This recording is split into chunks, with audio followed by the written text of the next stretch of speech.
Gelagat busuk Mayang diungkap, Cika kecewa anak Dodi Sudrajat tega lakukan ini, pinjam seragam aku. Perpisahan Dodi Sudrajat dan Puput juga berimbas pada hubungan Cika dan Maya. Dulu selalu bersama, kini hubungan mereka ikut renggang karena perpisahan orang tuanya. Cika dan Mayang bahkan kini disebut tak lagi jalin komunikasi. Bak ikut jadi musuhan, Cika baru-baru ini ungkap fakta menohok. Disebutkan oleh Cika, kini dirinya dan Mayang sudah seperti orang asing. Seperti dilansir dalam kanal YouTube Celeb On Cam News pada Rabu 25 Mei 2022, Cika mengaku hubungannya dengan Mayang sudah seperti orang asing yang tak pernah saling kenal sebelumnya.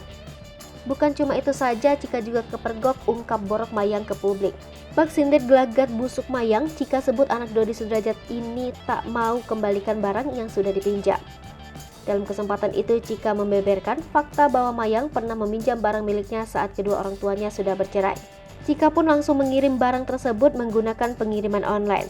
Anak dari Puput itu secara terang-terangan menceritakan kronologi saat Mayang meminjam barang miliknya. Namun saat Cika membutuhkan barang tersebut dan hendak memintanya dari Mayang, ia mendapatkan respon yang kurang enak. Saat itu Cika langsung menghubungi Mayang, namun chat Cika tak dibalas oleh Mayang. Ia pun berinisiatif untuk meminta tolong temannya menghubungi Mayang. Diakui Cika, saat itu ia cukup kesal dengan sikap Mayang yang menurutnya tak tahu diri itu.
Hai pemirsa Sri Popo TV, jangan lupa komen, like, dan subscribe, serta tonton terus berita-berita terupdate lainnya ya.